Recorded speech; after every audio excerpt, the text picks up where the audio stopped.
L'histoire de ce film commence il y a une vingtaine d'années. Nous faisions alors dans un laboratoire agréé de recherche expérimentale des transferts de tendons vascularisés chez la dinde et dès cet apprentissage, nous avons été impressionnés par la richesse de la vascularisation des tendons.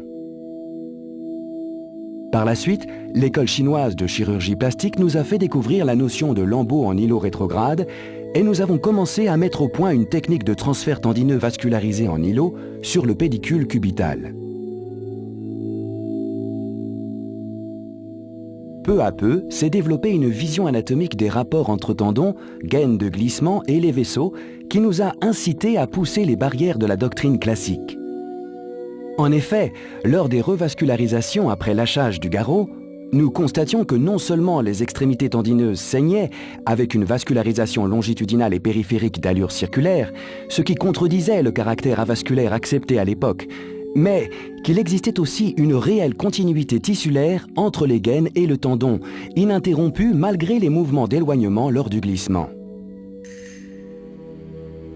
Il était évident, par ailleurs, à l'observation du comportement des vaisseaux de la gaine commune carpienne lors de la flexion ou de l'extension, que les explications mécanistiques un peu simplistes ne pouvaient plus donner les bonnes réponses et que cette apparente inorganisation et irrégularité des formes devait témoigner d'une complexité encore mal explorée. Pour tenter une explication, nous commençâmes à étudier la répartition et mobilité vasculaire en détail sous microscope et in vivo grâce à une caméra vidéo grossissant 25 fois. Pour aborder ce problème, nous avons été aidés par une image vasculaire originale pouvant faire évoquer une pompe à essence avec sa structure verticale rappelant le corps de pompe, puis le tuyau et enfin le vaisseau avoisinant avec lequel elle est en connexion comme une voiture faisant le plein. On s'aperçoit que ce tuyau s'étend quand la voiture s'éloigne ou se plie quand elle s'approche. Si nous analysons les déplacements dans cette séquence, nous observons qu'un gros vaisseau numéro 3 passe progressivement derrière le vaisseau numéro 2, la pompe à essence, lors de la flexion, puis la dépasse tout en se rapprochant d'un autre vaisseau numéro 1, qui est en fait le vaisseau voiture dont la pompe s'éloigne lentement puisque le tuyau se détend vers l'extension maxima. En fin de course, le vaisseau numéro 3 a dépassé le vaisseau numéro 2 et s'est rapproché du vaisseau numéro 1 qui lui-même s'est éloigné du vaisseau numéro 2. Il semblait donc exister au sein d'une matière vivante homogène plusieurs types de vitesse et de progression. D'abord influencés par notre perception réductionniste et linéaire, nous avons pensé que la seule explication rationnelle pouvait être l'existence de plusieurs couches conjonctives coaxiales de diamètre dégressif armant les structures vasculaires. La plus proche du tendon allant la plus vite et la plus éloignée allant plus lentement. Mais cette notion de couche annulaire coulissant entre elles faisait appel à une répartition hiérarchique histologique. Or, l'observation in vivo la rendait inacceptable. On se trouvait alors confronté à cette nécessité incontournable de poser le problème en termes de dynamique globale de matière continue, d'introduire le concept de continuité tissulaire s'opposant radicalement aux descriptions traditionnelles du glissement, à savoir une stratification et un espace virtuel. L'observation in vivo ou au microscope électronique après déshydratation a montré que ce tissu tramé collagénique est effectivement une matière continue constituée de milliards de vacuoles de forme inorganisée, apparemment en disposition fractale, pseudo-polygonale, mais avec une dynamique bien particulière, dégageant un volume constitué de glycolycanes et dont l'armature est faite de fibrilles de collagène de type 1 ou 3 ou 4 et 6, avec des tailles excessivement variables en fonction de la localisation anatomique et du rôle fonctionnel à assumer. Aucune régularité géométrique n'est observée, ce monde est d'expression chaotique, voire fractale, mais aucunement linéaire. Ce système, qui va s'avérer être ce que nous connaissons sous le terme de tissu conjonctif ou de remplissage, nous l'appellerons le système collagénique multimicrovacuolaire d'absorption dynamique. Nous avons pensé qu'il s'agissait d'un système élastique caoutchouteux car il doit éviter tout effet de résistance en plateau et la fracture du constituant collagénique. Il doit permettre au tendon d'avoir toute sa mobilité sans propager le mouvement aux tissus avoisinants. Nous avons imaginé que le comportement biomécanique de ce système d'amortissage pourrait s'expliquer selon la théorie des tiroirs, avec lors de la progression du tendon, la première vacuole en traction immédiate arrivant à un point rupture élastique qui dès lors sollicite la deuxième vacuole puis la troisième, la dernière vacuole n'étant pratiquement pas sollicitée. Notre deuxième hypothèse fut de faire appel à des répartitions de pression au sein même des vacuoles. Mais nous étions toujours en 2 dimensions et pauvrement linéaires. Seuls quelques faits nous semblaient sûrs. La continuité tissulaire, l'existence de structures basiques de type vacuolaire et la présence d'un mécanisme d'amortissage permettant l'interdépendance des organes. Il fallait passer en 3 dimensions pour mieux comprendre. Les images de synthèse nous permirent de bien progresser. Elles ont été traitées par le principe d'introduction dans un système déformable continu de 2 frontières rigides, l'une externe fixe et l'autre interne totalement mobile. Une architecture réticulée à mailles losangiques incluant les microvacuoles et en recherchant la répartition fractale fut introduite. L'approche scientifique et le modèle graphique se rapprochèrent de l'apparente réalité, illustrant le système de glissement, reproduisant à la fois la brillance du liquide intravacuolaire, l'armature de la fibrille collagénique, respectant nos hypothèses concernant les tractions et sollicitations intravacuolaires. Mais cette réponse schématique à l'explication du glissement tendineux mettait alors en exergue l'interdépendance des mouvements des tendons entre eux et par l'introduction d'autres organes, ouvrait ce système à un mode de répartition plus dense, plus généralisé à l'organisme. Nous percevions alors la globalité de ce système collagénique multimicrovacuolaire d'absorption dynamique. Effectivement, ce tissu de glissement se retrouve au moindre recoin de notre organisme, que ce soit au niveau des autres tendons comme les extenseurs, mais aussi au niveau de la paroi abdominale, près des muscles grand droit, au contact du thorax, près du grand dorsal, au niveau de l'œil, dans le sillon rétroconjonctival, et au niveau des structures musculaires dont elles constituent, semble-t-il, à la fois le lien avec les autres muscles et tendons, mais peut-être aussi la trame fondatrice. Même des structures appelées à peu de mobilité, telles que le nerf et le périoste, sont constituées de ce système tissulaire fibrillaire, mais avec des différences de constitution dans la trame et dans la taille. Cette apparente organisation globalisante, véritable charpente mésoscopique de la matière vivante, incitait à une perception plus holistique. Nous décidions d'étendre nos observations aux structures cutanées et sous-cutanées, structures qui, dans cet univers de mobilité, semblaient être des frontières plus stables de notre permanence structurelle. Par sa structure et par sa fonction de porteuse des autres organes des sens, la peau est plus qu'un organe, c'est un ensemble d'organes différents introduisant parfaitement à la notion de complexité anatomique, physiologique, culturelle et par là psychique. De tous les sens, le toucher est le plus vital. On peut vivre sans odorat, aveugle, privé de goût, mais pas sans la peau. Ses fonctions de renseignement sont permanentes. La peau ne se ferme pas, ne se bouge pas, la peau ne dort jamais. Elle a une odeur, un grain, elle perspire, sécrète, élimine. Elle assure les échanges de signaux avec le monde extérieur, ainsi, la surface du corps est une machine communicante autant qu'une membrane protectrice.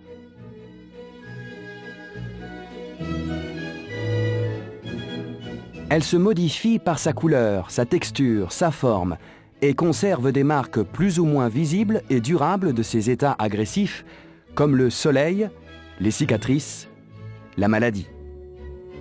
Alors qu'à la naissance, elle est parfaitement tendue, prête à la vie, les structures lentement prennent une allure plissée, ridée et s'affaissent. Mais que ce soit chez un nouveau-né, un adolescent ou un adulte, la peau n'est en fait jamais plane, jamais lisse. Au travers de poils, on remarque des structures pseudo-géométriques séparées par des lignes de force qui permettent de répondre à des sollicitations dans toutes les dimensions de l'espace. Ces structures triangulaires, pyramidales, ont des mouvements les unes par rapport aux autres. Dès que le mouvement intervient, elles s'orientent immédiatement dans le sens de l'attraction et toutes les images antérieures disparaissent pour adopter une forme nouvelle. Puis, comme un effet de mémoire, reviennent au schéma antérieur. Dans la vie de tous les jours, la peau subit ce type de mouvement de translation, traction, d'étirement, et pourtant, en dehors de tout traumatisme générant une plaie, cette peau revient à la position initiale. Il y a là bien sûr une observation connue depuis toujours et qui est dite élasticité de la peau, mais comment cette élasticité est-elle en rapport avec l'univers sous-cutané ?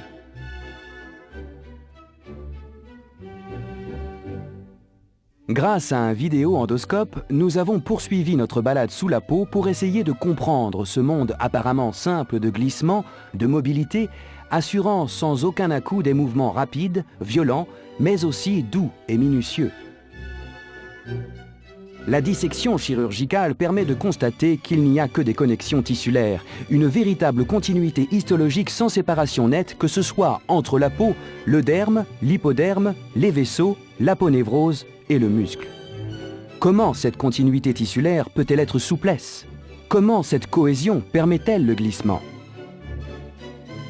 Dès que l'observation se veut un peu curieuse, on découvre, juste après avoir franchi le derme et hypoderme, un tissu très mobile, plan, totalement globalisant, réparti sur toute la surface des structures et s'infiltrant dans chaque plan dit de décollement.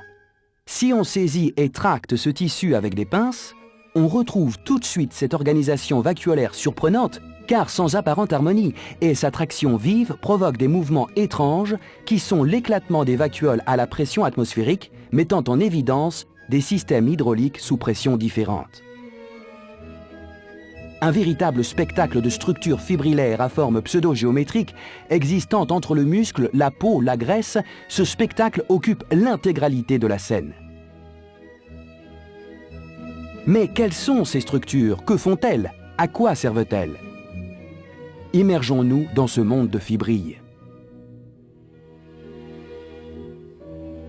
À la première observation, on remarque soit des surfaces assez larges, réfringentes comme des lames d'acier, surfaces diaphanes d'apparence proche, soit des fibrilles longitudinales, terriblement semblables, élancées, fines, longues ou courtes, renflées ou cylindriques.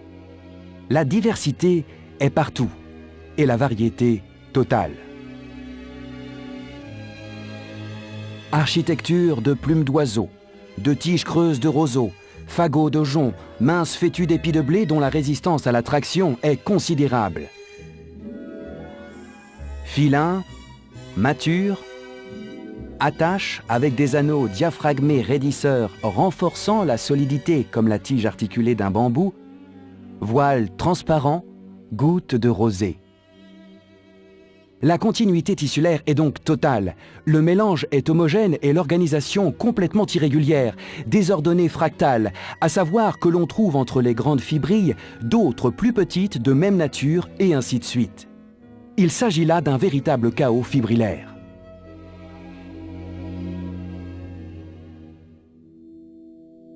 Le corps humain semble donc être un seul et même tissu qui s'est différencié fonctionnellement au gré du temps, mais dont l'organisation basique est stéréotypée. Cette trame organisationnelle, support de vie en équilibre, cependant, ne peut pas être sans règles de fonctionnement. Comment ces structures sont-elles maintenues? Comment est organisée leur résorption, leur mobilité? Quel est leur rôle? Selon les termes de la mécanique physique, leur organisation semble être celle d'un système dit complexe, stable en recherche d'équilibre, système doté d'une grande capacité de résistance et d'adaptabilité au changement.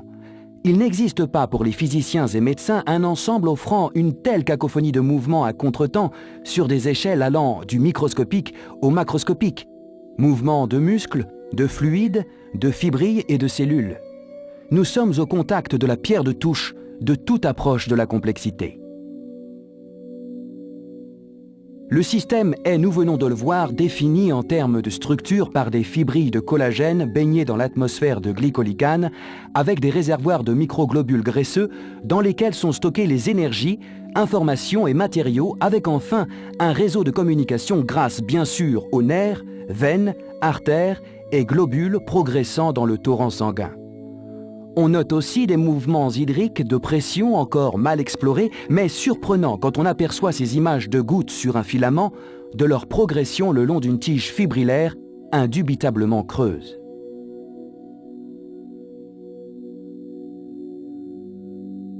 Car, par ailleurs, à travers ce réseau globalisant, limité dans son enveloppe cutanée, cet aspect fonctionnel est organisé aussi avec des vannes pouvant accroître ou diminuer le flux d'informations en intensité, les vitesses de circulation, les durées de stockage jouant un rôle majeur dans les phénomènes d'amplification ou d'inhibition ayant bien sûr une influence directe sur les réservoirs graisseux et lymphatiques. Ce système multimicrovacuolaire, qui nous avait semblé chaotique et complexe d'emblée, est un ensemble d'éléments à haute densité d'interconnexion non linéaire, organisés en fonction d'une seule finalité garante de l'indispensable, favoriser la vie, se diviser, se multiplier dans un ensemble de constantes prédéterminées comme la teneur en oxygène, la température du corps ou la composition du plasma. Il faut maintenir les équilibres internes de la structure. Mais un autre aspect est capital. C'est le maintien de l'équilibre de la structure en termes d'assises mécaniques et non plus en termes de flux ou de transmetteurs. Pour transmettre, la structure doit résister, s'adapter aux sollicitations basiques de l'environnement et maintenir son architecture. La plupart des séquences mettent en évidence des formes pseudo-géométriques qui reflètent une répartition polygonale. Cette impression visuelle trouve sa traduction élémentaire dans la microvacuole qui est l'élément basique associant un cadre fibrillaire polyédrique avec un gel à l'intérieur. Nous l'avons vu à propos du système péritendineux. Elle a des différences de constitution en fonction du rôle dynamique. Son comportement doit respecter le principe essentiel qui est d'assurer la progression totale du mobile voulu sans que rien ne bouge autour, c'est-à-dire un rôle dynamique absolu et d'amortissage total, de rôles dynamiquement contraires combinés avec une mémoire de retour et une efficacité thermodynamique sans perte inutile d'énergie. La relation rhéologique, c'est-à-dire la relation locale existante entre la contrainte et la déformation, pourrait être un comportement élastique caoutchouteux suggéré par le fait que les fibres collagéniques ne peuvent pas s'étirer indéfiniment. D'autres pensent que cela pourrait être un mécanisme par adaptation de concentration ionique. Ce problème n'est pas résolu, mais à notre avis pourrait être approché en faisant appel à la notion de contrainte transmise combinée, c'est-à-dire que chaque élément de fibre est connecté au voisin par un lien précontrait. Quand ce lien est mis sous tension, l'élément suivant est soumis à une tension légèrement décroissante jusqu'à la réalisation de la déformation créée. Mais les séquences d'entrelacs, d'enchevêtrement de structures fibrillaires par le pouvoir récursif de mouvements à l'intérieur de mouvements se trouvent hors de portée de l'approche analytique standard et font appel à des règles physiques basées sur des mathématiques non linéaires.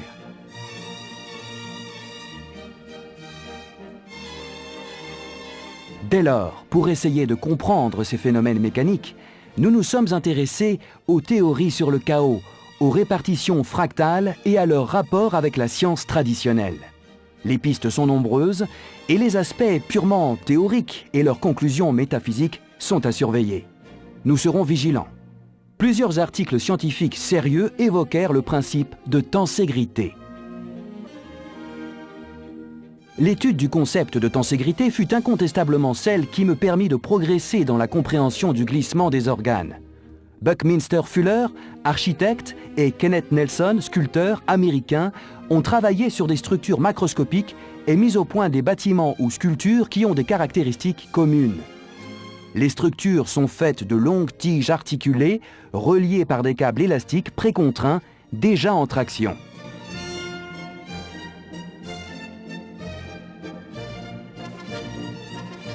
Le principe est un système architectural dans lequel la stabilité est obtenue par un équilibre entre des forces opposées de compression et de tension, ce qui permet de conserver forme, solidité, adaptabilité multidirectionnelle et indépendance vis-à-vis de la force de gravitation. Les structures établies par la tenségrité ne sont pas stabilisées par la résistance des constituants individuels, comme une colonne à la gravité, mais par une répartition et un équilibre des contraintes mécaniques dans la totalité de la trame. Toutes les forces sont soumises à tous les éléments structuraux, ce qui fait que la moindre tension accrue sur l'un des éléments est transmise à tous les éléments, même éloignés.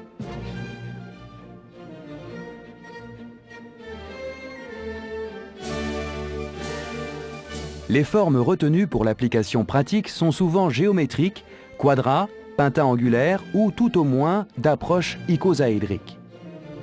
La forme icosaédrique semble être la manière préférée pour séparer et remplir l'espace à la recherche de surfaces d'air dites minimales dans l'arrangement. Il semblerait, et cela semble fondamental, que pour remplir l'espace, les structures vivantes respectent aussi des forces qui incitent à sélectionner des formes. La nature fait souvent appel à des règles d'auto-assemblage sous la forme de motifs naturels triangulaires, polygonaux ou spiralés plus ou moins répétés. Au niveau moléculaire par exemple, comme dans la molécule de collagène, des travaux récents ont montré que les longues chaînes d'acides aminés se replient en hélice, se stabilisent du fait d'équilibre entre les forces d'attraction des liaisons hydrogènes et les forces qui permettent aux protéines de résister à la compression, puis apparaissent des séquences qui se comportent comme des articulations flexibles. Au niveau cellulaire, le docteur Ingber a découvert une armature intracellulaire, un maillage interne fait d'éléments fibrillaires à répétition chaotique, mais assurant les rôles fondamentaux de restauration de la forme dès que la pression est supprimée. Cette tendance pseudo-polygonale interroge car elle existe à toutes les échelles de la matière vivante, animale ou végétale, et semble être sûrement au travers d'une influence plus importante des forces physiques telles que, en outre, osmotiques et électromagnétiques, le système de construction privilégié de la nature sélectionné au cours de l'évolution. Alors, il faut rendre hommage à D'Arcy Thompson, biologiste humaniste écossais du XIXe siècle. Il pensait que la théologie adaptationniste de Darwin devait être aussi complétée par la cause physique et mécanique. Convaincu que ni le hasard ni la finalité ne pouvaient expliquer la stupéfiante universalité des formes biologiques, l'indéniable unité des organismes, le nombre limité des formes vivantes, le premier, il introduisit les forces physiques dans une tentative d'explication de la multiplicité des formes. Darcy s'est demandé si toutes les formes variées des organismes vivants, les motifs, l'indéniable unité des organismes, le nombre limité des forces vivantes pouvaient se réduire à un système unique de forces génératrices. Son intuition a été de penser que les forces qui façonnent la vie sont proches, et il souhaitait que la biologie associe aussi les mécanismes physiques pour contrôler à la fois la forme et la croissance et ne se concentre pas exclusivement sur le projet téléologique. Nous avons commencé alors à faire le rapprochement entre cette théorie de la tension-compression basée sur les formes icosaédriques et les structures fibrillaires observées sous la peau, polyédriques et dont l'unité, la microvacuole, est très proche en forme et volume d'un icosaédron. Hautement efficaces, associant haute résistance mécanique et économie de matière, ces architectures fibrillaires flexibles, précontraintes, sont sans doute avantageuses par la capacité à prendre diverses formes, plus stables, plus adaptées au glissement entre elles, permettant un exercice meilleur au métabolisme et donc prolongeant la durée de la vie.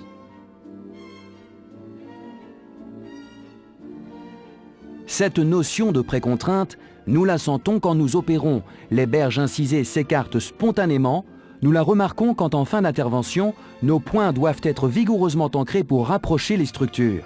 Elle nous est si familière que nous finissons par l'oublier. Mais nous ne faisons qu'entrevoir la complexité du mécanisme et résumer les glissements à une adaptation entre filin et mature, le tout sous un ordre prédéfini par les mathématiques même fractales, nous semble insuffisant pour tout expliquer. D'autres facteurs ne sont pas à négliger.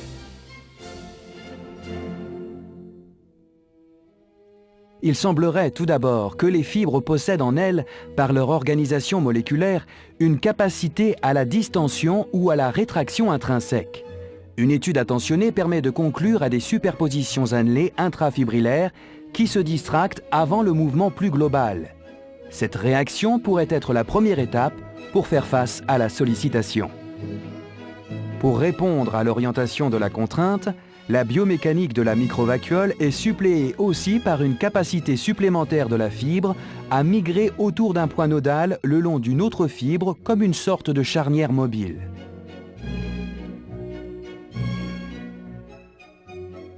Enfin, il existe cette capacité à la scission soudure du collagène, surtout 4-6, à se dissocier en plusieurs parties comme les hydres de l'Antiquité, puis à se recomposer immédiatement ad integrum, répondant à toutes les sollicitations mécaniques de l'espace. Cette capacité de la matière et son organisation spatiale offrent des potentiels de mouvement infinis. Mais l'armature collagénique n'est qu'un des acteurs de ce ballet chorégraphique. La lubrification permanente par les glycoaminoglycanes à travers ces voiles ou ces gouttes rappelant la rosée est retrouvée dans toutes les circonstances, ainsi que ces migrations de liquide à l'intérieur même des fibres qui font supposer que des mécanismes hydrauliques doivent avoir un rôle déterminant. L'apparition de bulles et d'éclatements lors de la mise à l'atmosphère et lors de la traction mettent en évidence des équilibres de pression. La nature de ces glycoaminoglycanes, dont les dosages font apparaître des différences en fonction des zones d'action, n'est pas à négliger. Quoi qu'il en soit, le mode de fonctionnement de cette souplesse tissulaire est un mécanisme dont un des principes fondamentaux peut être voisin de celui de la tenségrité, mais la tenségrité seule ne peut pas le résumer. Ce système de glissement, maintien et mobilité des structures, système complexe, va donc se modifier au gré des circonstances et sera soumis aux lois naturelles de changement qualitatif au travers soit de la surcharge graisseuse, comme dans l'obésité dans laquelle la vacuole est dilatée par les adipocytes, ou dans l'usure, comme dans cette ténosynovite où les fibres sont rompues, dilacérées et effilochées.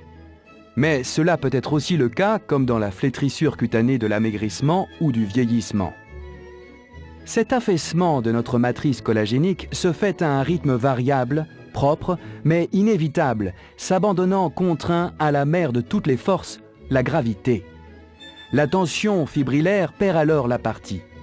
L'entropie inexorable, une fois de plus, est là victorieuse. Quoi qu'il en soit, connaître les caractéristiques mécaniques, biomoléculaires de ce tissu de souplesse et de communication permettra un jour de mieux appréhender la connaissance de la cicatrisation, les moyens de reconstruire les structures vivantes et peut-être aussi de répondre au rêve éternel de l'homme, ralentir les effets du temps.